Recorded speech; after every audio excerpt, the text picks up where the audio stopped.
I know it's a few months on, but I just wanted to make a video about Inktober this year, which is the first year that I've ever done Inktober.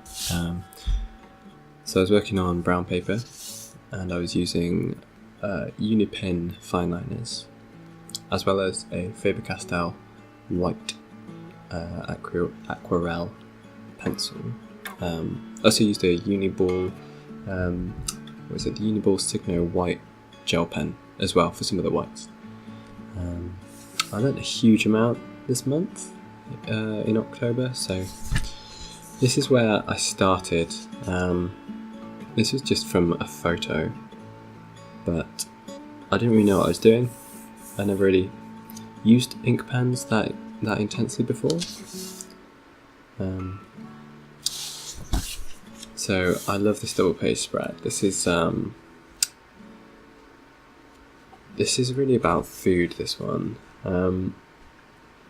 What I love about Inktober is that it really documents your month, and it's something that you can look back on and remember every day, even if it was completely unsubstantial. So this day, which was the 2nd of October, I was thinking about my dinner when I cycled home from college, and totally forgot to go to the shops, because I was just thinking about my food. I was thinking about it, and I missed the shops, and then I ended up having pasta, just dry pasta, didn't have any sauce or anything. And then the next day I sort of celebrated by making myself a really nice vegetarian korma curry. It was really great. Then it was my first day of working. I work in a bike shop, and I'd just been looking at bikes all day, just endless bikes, hours and hours of bikes. So I wanted to commemorate what was burnt into my retinas. The day after that, my sister got me a rape alarm. It's the first time I've ever lived in a city, so she thought it would be an appropriate gift. She bought it from China, and it had some really funny things in the manual, which were just really poorly translated. The grey shading is done with a Berol brush tip pan, which I really enjoy. My sister also gave me a bottle of wine. It was like dessert wine. It was not very pleasant. So this double page kind of commemorates that event. One night spent sat drinking a bottle of wine while drawing the bottle of wine, and then the next morning a self-portrait of my hangover. I don't drink very often, so I had a pretty bad hangover. The next day I went urban sketching. This was my first time going out with a proper sketch group, and it was really nice. This is a sketch from the showdown, which is where you put all of your pictures down sort of halfway through the sketch meet. Everybody came back together, put their sketches down on the steps, and stood around and looked at them, talked about them, pointed out things that were good, and then we all went off again for the second half. So this was just halfway through, kind of looking at that group of people. This one, I listened to the audiobook of I Have No Mouth and I Must Scream, and honestly I'm not into sci-fi, but this is such a worthy thing to listen to. I was just drawing kind of spontaneously. I wanted to get the idea across of the things that I'd kind of imagined while listening to it. And I started drawing this while I was listening to it, but it took me longer to draw than the audiobook was. Then I really like this 2-page spread, actually. So this is this book, which is my to-do lists book. So I just drew it. We'd had a meeting at college about time management, and it made me notice things like that me focusing on my time management was, I was focusing on trying to fit in more work. That's all I was interested in, was trying to work harder and work more hours in the day, and the better I could manage my time to do that, the better it was. But I was completely sacrificing, time with friends, time to sleep, time to eat. Everything was just about managing more work time, but that's just not healthy time management. So this page was about trying to get a bit more balance and a bit more awareness about organising my time more in a way which was more conducive to my well-being. The next page, this was it was a bad day. This was a really bad day. It was a really long work day. So this is my timer. I've got like one of these kitchen timer things that is really irritating and makes the worst noise possible. And I set it to 15 minutes, do a bit of work, and then I have to try and complete my 15 minutes of work within the 15 minutes, and then I can set the timer again and do another 15 minutes. And if I don't manage to do it within the 15 minutes, then the timer goes off and it is horrible noise. So it's actually it really gets you going as well, and it just ticks all the time, which really makes you aware of the time. Nougat, I just rekindled my love for nougat. I used to love it as a kid, but I haven't had it for years, and then just started eating it again, and it was great. But the day was terrible. So yeah, nougat is better than people. It's really fun to annotate these drawings as well, sort of just notate. Time management isn't just about working more, just a little thought that came to mind while I was doing these drawings. This was like a spontaneous doodle. I want to check my lighting better. So this one I had literally no idea. This was kind of an exploration, and then as soon as I recognised something in it, I started drawing it. So initially I thought it was going to be some sort of skull, but it turned into a sort of, it could well still be a skull, but there's some people underneath it for scale, and they're having a little campfire. This is all propped up, and there's all sorts of things hanging off it. Yeah, just a really nice thing, and working in all of these textures and just building this up with the Fineliners. It's just a really rewarding thing to do, because you can just make it darker and darker and darker, and then you have this area of value, and you can start adding in, like in these areas here, which I really enjoy. There's quite a lot of kind of faceting going on. You can kind of start to understand a lot of the three-dimensionality that I was trying to convey in this. This one's annotated, the black dog is back. I think that with sort of the onset of winter, I was starting to struggle a little bit. And from my point of view, it's just nice to kind of be able to note throughout the year when those feelings are starting to happen, and it makes me more prepared for the next year, and able to bring in more kind of coping strategies to be able to work more efficiently and live my life in a more fulfilling way throughout the whole year. So this was really nice. I went home for a few days. I went home for a weekend. This was actually the only time I've been home since summer. It was just really nice to see my cat. I'd actually gone home because I had a dentist appointment, and I had a double root canal, which ended up turning into a quadruple root canal because the dentist got the wrong side, and because it was on my front teeth, I wasn't really aware of what he was doing because of all the anaesthetic. So that was interesting. And then a drawing of my house. I live in the countryside, I live in a beautiful part of England. So this was an attempt at 5-point perspective. So there's a point here, here, here, or actually just there, and here, as well as in the centre. So it's similar to 1-point perspective, where all of your receding lines go into that centre point, but all of your horizontals also converge. So you have 180 degrees left and right. This is one axis, and you have 180 degrees vertically. So that's another axis. and all of these lines all converge to those vertical and horizontal points. So they're really fun to do, and as soon as you've constructed your grids, they're very easy to do as well. Especially when you're working somewhere like this. This is the Barton Arcade in Manchester, and because it's so kind of geometric, there's a lot of horizontals and verticals. You can construct it very easily, and it gives a really nice effect, especially with these areas blocked in. This was just blocked in with Sharpie. So these are some fun pages. I really like this one. This is, again, I just didn't know what I was doing.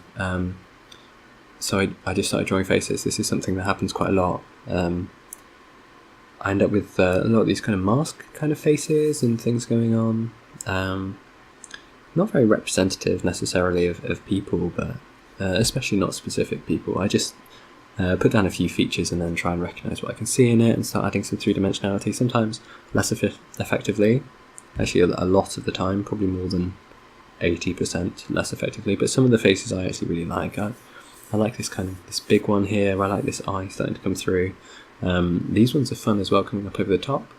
And this one as well, actually, this one trying to convey a little bit of a light source shining down on the face. And moving on to the next page, I tried to add a little bit of continuity going across in the shading there.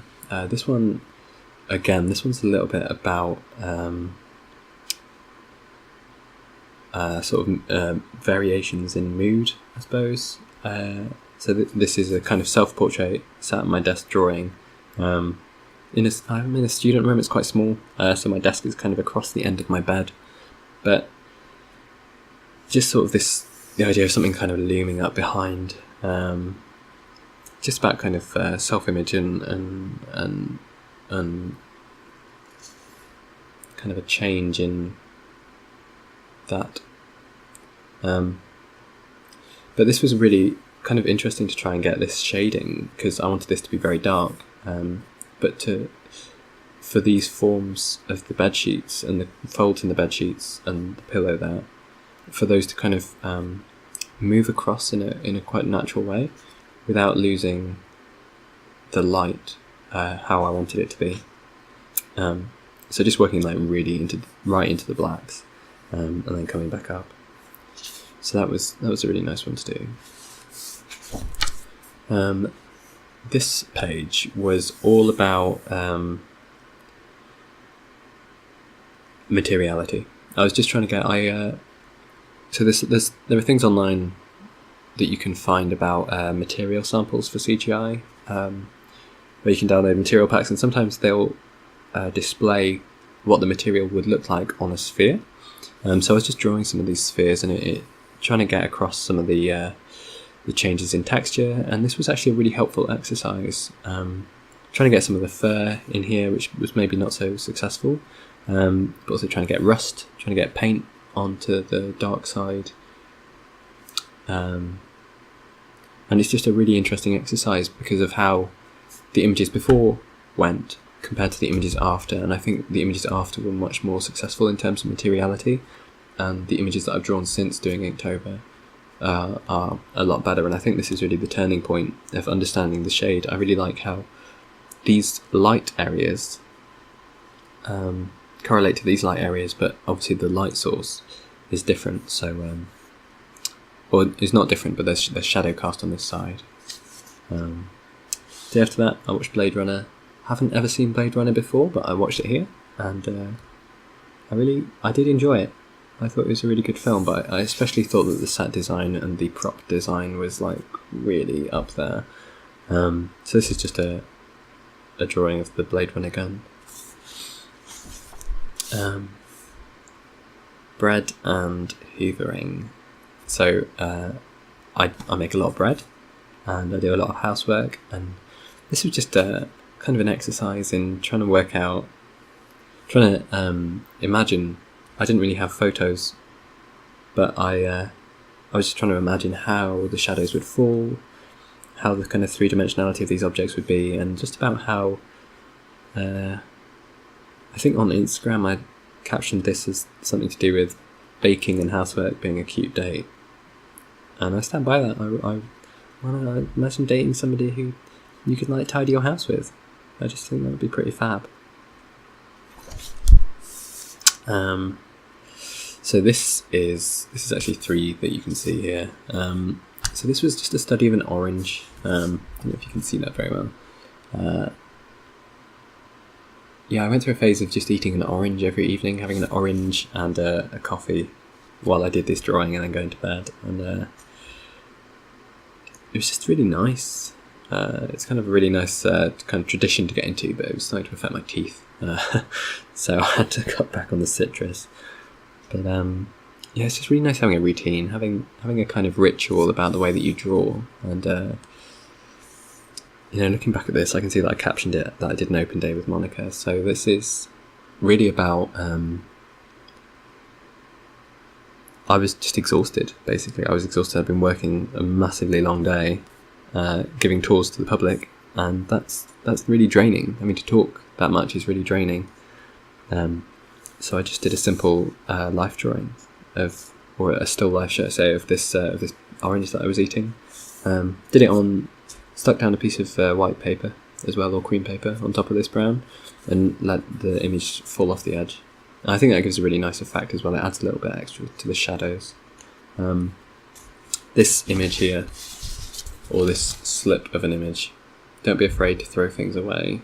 That's very important, I think. We can get so attached and sentimental about the images that we produce, and it's not helpful. There's so many times that an image should just be thrown away, and that's fine. That's totally fine. And it's much more important that you throw an image away rather than try and complete something that isn't. Okay, that's not more important. But it's all right to let go of an image and to not stress about it and to not let it. These drawings are just for fun, and they shouldn't be taking value out of your day. It shouldn't be like this stressful thing that you're having to try and produce something and it's taking away from your experiences of the whole day. So that's why I ripped this one out and I left myself a note to be alright with throwing things away. And then I started watching Friends again. I've watched all of the episodes of Friends before, but a few years ago, so I just wanted to start watching them again because I really enjoy them. We're about 5 seasons in now, in a month and a half. That's not very good, but yeah, this was just a really fun one to draw because I had obviously such a reference image which was already a 2D image, so it was nice to just try and get that across. So this is a fun 2-page spread. This is this guy, obviously very fluffy. He's a plushie of a Highland cow. This is by my computer. Cows are role models, not food. There's something I find really satisfying about cows, about how kind of meditative and slow and pensive they are, and how I mean, you can cherry pick from any animal, but I think if you're gonna, for me at least, kind of the steadiness and the curiosity that cows have, I find it really endearing, and it's something that I kind of want to encourage in my own life. The next day, no caption. I literally I threw a towel down across the back of my chair, so my chair was here and it was sat on my bench as well, and just doing a draped fabric study. There's really no bad thing about doing these. You need to do them a lot to really understand fabrics, but yeah, it just adds to your visual library, really, doing these kinds of studies. And I really like how it came out. I really like that kind of almost Renaissance style of subject. Again, didn't know what I was drawing, had keys hanging up, drew keys. It's pretty simple. Yeah, there's not much about that one. This one, however, there was an exhibition called Tape that was showing in the Manchester Science and Technology Museum, I think that's what it's called. And yeah, it's just a little study, but no, I really like it. And it was just the Tate exhibition is about spiderwebs, and it was inspired by spiderwebs. But when you're in it, I think it's more important about kind of the interconnectedness and the communication in between individuals within that space. Because you don't necessarily know everybody who's inside tape. You crawl around inside this structure, which is made of sellotape. And you can be in there with up to 4 other people. And you're aware of how they're moving. You're aware that they're moving over quite a long distance. You know, the way that the tension changes, which is obviously about spiders and how they interact with their environment. But I thought it was just a really nice kind of reminder about interconnectivity. This one's about social anxiety. Just a signpost to a totally normal situation and this slug that is screaming. This one's inspired by one of my friends who I went to see tape with. She was asking me about identity, and I said that I would identify as a genderless, sexless slug. And I think that holds true, really. I think that's pretty appropriate. I feel like a little bit of a blob sometimes, and also just absolutely petrified of... I'd been invited out to dinner by one of my friends, and it was like just the scariest thing. And I didn't go, and yeah, was pretty embarrassed about it. And the next day is kind of a response to that. It's just a drawing of my glasses. So I really like how this one came out. But it's captioned at sea clearly. And this one's about, well, basically about the day before, and seeing the wood from the trees. I read a really nice quote the other day, or quotation, that was, "You can't read the label from inside the bottle." It was about finding distance and taking perspective on things. And I thought that was important because this was just about my initial panic about that social situation. And it was totally unfounded. Like, of course it was totally unfounded. And it's just about kind of having the mindset where you can take a perspective even through the confusion of that panic.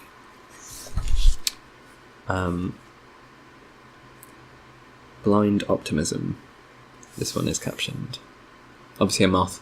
I love moths. I love how optimistic they are. I like the way that they will fly towards the light to the point that they literally die. It's just chasing that positivity to the nth degree, never settling for mediocrity. Obviously they die and that's a bad thing, but I really appreciate that kind of that view on positivity. And then this is the final day of Inktober. Obviously the final day of October as well, 31st of October, Halloween. A jack-o'-lantern. This was really fun to do, and I think the photos of it do it more justice than this little camera can do. So I'll put stills for all of the images. But yeah, so it was primarily done, obviously all the shading was done with the Sharpie. Then all of this was done with a 0.1mm Uni-Pin Fineliner. And then this was done with Faber-Castell Aquarelle pencils. Yeah, I'm really happy with how it came out, actually. And you can see in the edited picture how the lighting was kind of intended. So that's it, really. That's Inktober 2017. I absolutely advise that anybody wondering whether or not they should do it, does it. I know there's other challenges throughout the year, like in January there's the 30 days, 30 faces, and some people do a digital December kind of thing. Or there's one which is painting a day for a month. I can't remember which month that is. But just do one. They don't have to be important. These images, nobody has to see them. You never have to share them, but the difference between my first day and, I don't know, the 29th, there's such a considerable difference in my confidence. and in my finesse, this is a bad drawing. It's genuinely not very good. It's very flat. In terms of scale, it's not very good. I was trying to do continuous line drawing, and I don't like it. Whereas I feel like this is a lot more competent. Has a lot more about three-dimensionality. Has a lot more about light and shadow. Or again, this one. So yeah, do one of these challenges. Nobody has to see them. There's no pressure. It's just a really great way of kickstarting or pushing on with your development.